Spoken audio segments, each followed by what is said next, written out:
Eto pa yung part 2 kasi gusto ko lang magkuda-kuda ba.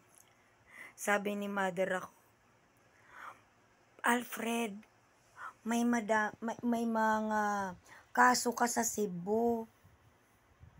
Mother ako, may sarili ka talaga rules of court at korte. May warrant ka, Alfred.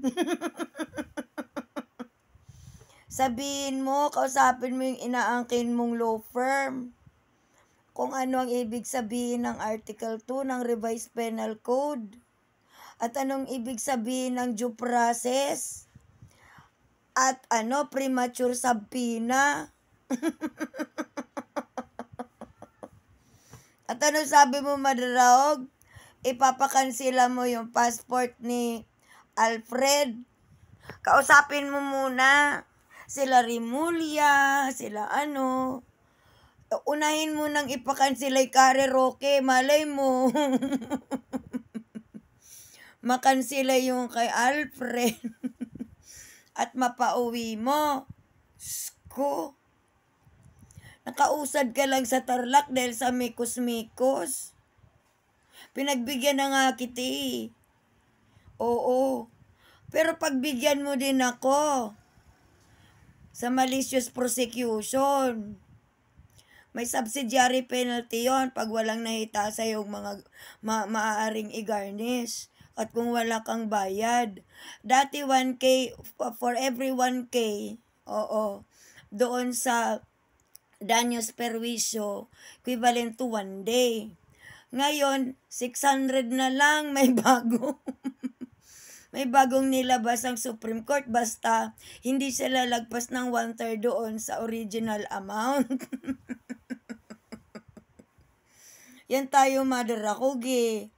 Oo, saka sinabi mo, di mo kailangan ng abogado.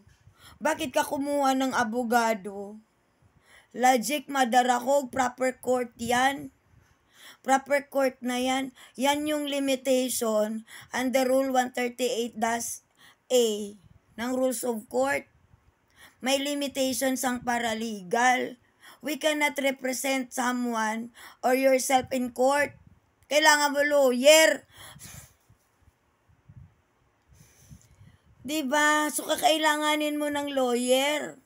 Eventually, sa Muntinlupa, alam ko, pleading fee lang binayaran mo dun at appearance. Wala kang acceptance. Ngayon, pag lumabas yung MR, magkukomment, magbabayad ka na naman nun, boy. Paano tong sa Imus? Oo. Diba? Diyos miyos ko, Lord Rudy. Tayo eh. Tapos sabihin mo na magpapakancel. Sabihin mo meron pang dagdag. Sabihin mo kay ano ba yun? Taga-Bukid sa akin. Asa na sa Pina? Kay uwing-uwi na ako sa Mindanao. Lahat doon. Diyos ko. Kung wala akong matanggap nito hanggang katapusan, ako sa iyo. September, nandyan ako sa Davao, may kasal. Yan tayo eh. Puro ka kasi Mema, Jesus. Operatiba. Ikaw naman, Nining B. Awang-awa na ako sa iyo. Basta ngayon yung last ng natin na, i-deadman nyo na. I-deadman nyo na yung yung mga challenge ni Bruca. Diba asawa mo abogado? Anak mo abogado? Ba't di ka makipag-usap? Oo, para may masmasan din yung nyo dyan. Yung mga minion mo dyan. Oo. Huwag mo nang asahan yung abogadong katabi-tabi nyo. Yung malapad ang noo. Yung naging abogado lang dahil sa dasal. I'm sorry guys, medyo naputol kasi may kumatok delivery sa baba. So, nga naman talaga, I got a letter just now, kaya bumaba ako, from Imus Prosecutor's Office. Sabina na po. Okay. for Article 355 in relation to 101 RA 11313, 10175, and 10173.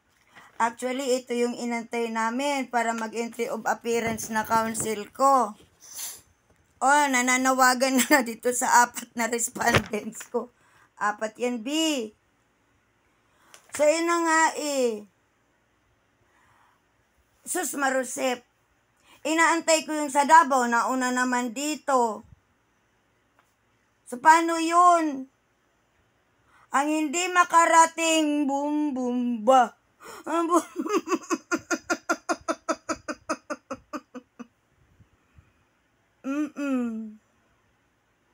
So, mag-i-entry of appearance na counsel ko kasi andito na to. Oh. Ngayon, sa entry of appearance, sa dami mong kinuda, madarakog, magdadagdag kaming supplemental dahil may bagong nangyari.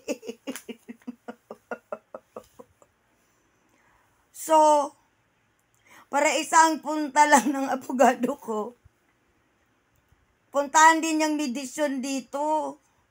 Dahil dinagdagan mo na naman na operative ang pumunto. At nang maayos yung yung affidavit nung barangay captain at secretary dito. Paano to? Mas nauna pa yung mas nauna yung hearing dito kaysa sa Tarlac, hindi mag-una tayong magkita-case dito.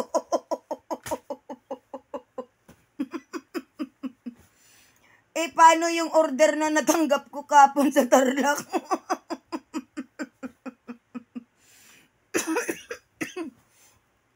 Nabutukan na ako sa'yo sa dito nga talaga Gardo Versosa ka.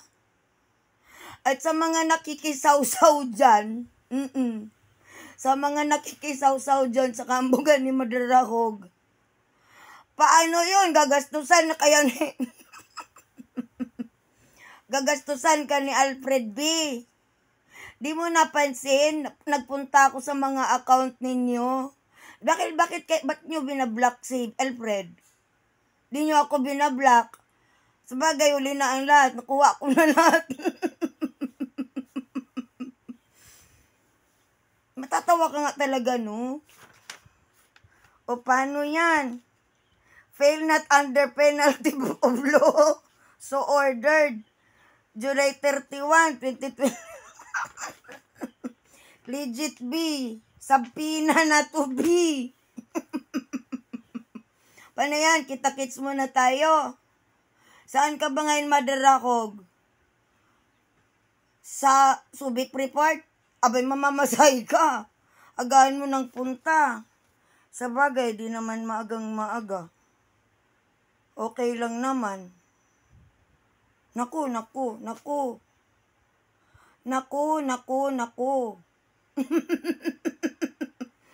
Ready na yung mga panibago kong ready na. Ready na sandamakmak na USB para dun sa supplemental. At saka ito sa mga team palibre. Inaantay ko na lang din yung USB na ma-deliver bukas. Oo. So kayo, alam nyo na kung sino kayo. Naka-ready na, inaantay ko na lang araw eh. At ikaw din, attorney, naka-ready na din, pinatranscribe ko na lang. Oo, doon nagtagal sa transcriber. Dahil busy yung taga-transcribe namin sa legal forum. Para may party ito. Katawang-tawa ako eh.